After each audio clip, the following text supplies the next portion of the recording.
Testing 1, 2, 3. Testing.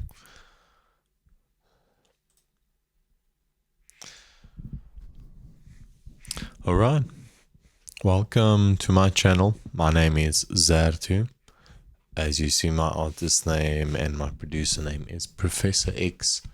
So this video series is going to be an uncut, unedited video series about music production and like the philosophy around sound and why I feel music is so powerful.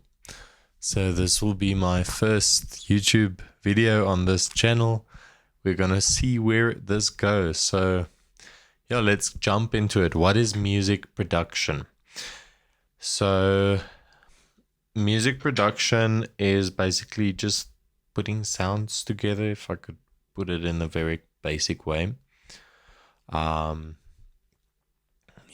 you produce sounds, and whatever way that you use to record those sounds and put them together, that is valid, I feel.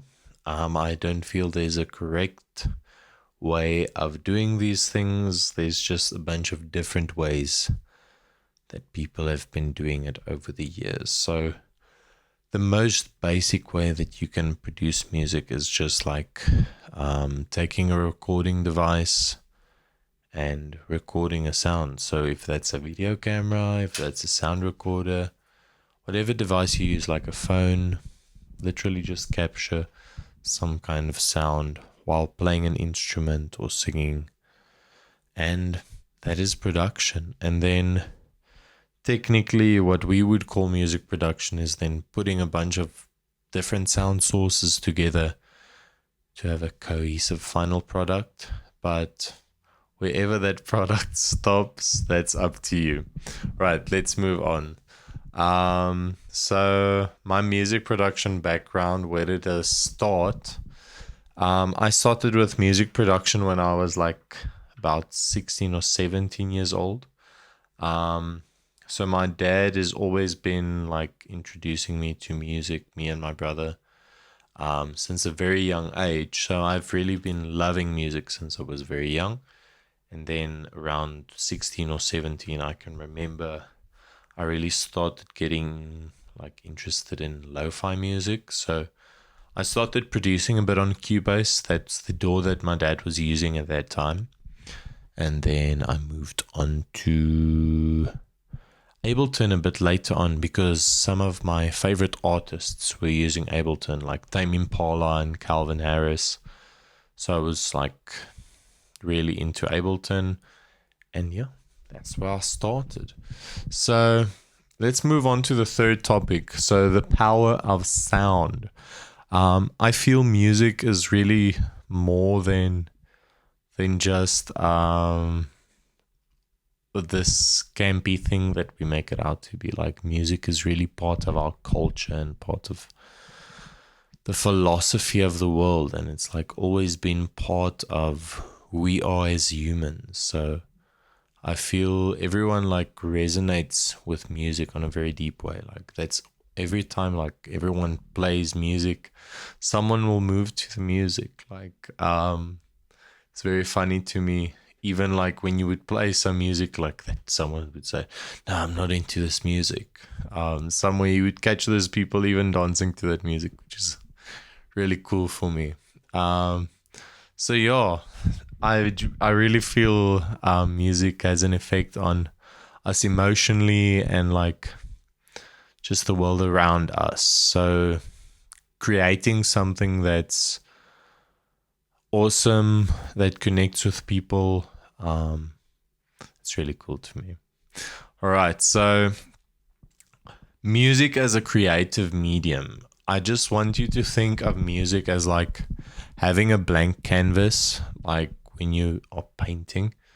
So just think of it as like having this blank canvas, and all of these frequencies are like different colors and shapes that you can use on this blank canvas. And you can use shadow, and you can use highlights, and you can use contrast to build this piece of art that we call music. So yeah, man, if you want to use this as an analogy, you can think of like light and darkness as like sound and silence. Yeah, just this creative way, this different way of thinking of music, not just as sound, but also as this visual thing. Like every color that we see is connected to a frequency, and every sound that we hear is connected to a frequency. And when we tune into that and we use that in our music, that's also really cool. All right, so the technical versus artistic balance in production. So this is where things kind of get more technical. So just strap in, let's jump into it. So if you want to produce music, there's different ways of doing it. So you can take a music production software and produce music. So having an audio interface and having a computer, putting those things together, and then having a music software, which we call a DAW, digital audio workstation, and then recording your audio into that and then editing your audio. But these tools do not have to be like super inaccessible. You can always produce music on your phone. These days, there's like so many things available. Like BandLab is an awesome app that you can use to produce music, like right from your phone. You just record the sound sources and put them together. You can spend a lot of money on music production, but in my opinion, in the beginning, all you need is some kind of device that you can record and arrange on. The rest, I feel, is like according to your own creativity. So your own creativity is going to be your only limit with music production.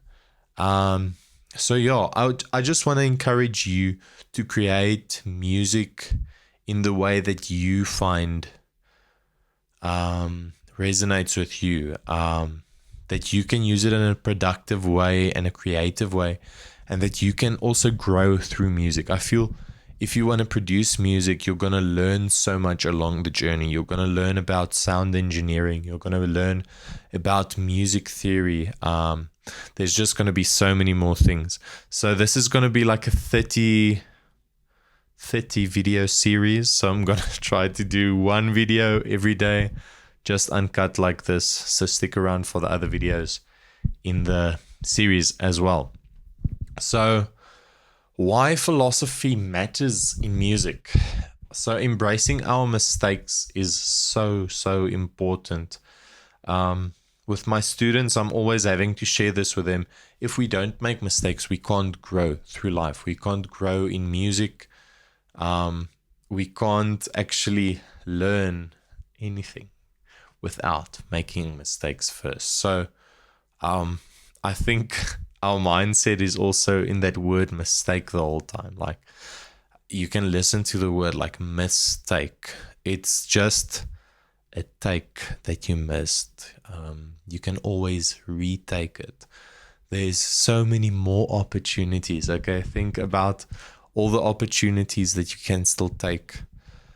Don't think about the past mistakes. Just look into the future, be present, and move forward. All right.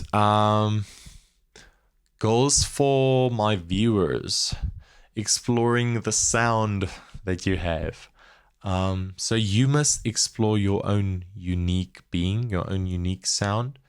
Every person has their own things that they like, and I want you to embrace this. So I was watching a video today again where someone was talking about people's different musical opinions and how it's so beautiful that everyone has their own unique opinion. Everyone doesn't have to like the same thing. So embrace what makes you you when making music. All right. So more topics that we're going to be discussing in this series is like going deeper into music production, music theory, and just how you can incorporate music philosophy into your making of music. And there's so much coming. So stick around. All right. I just want to encourage you guys, if you enjoyed this video, you can leave a comment down below. If you found something that you want to comment on and engage with, this is the end of the video now. If you are here, thank you for sticking around. And then I also just want to encourage you to stick around for our next video, where we're going to be talking about rhythm. So yeah, thank you guys. Please subscribe, like the video, click the bell notification, all the things we have to do on YouTube. Thank you for watching the video. I'll see you in the next one. Cheers.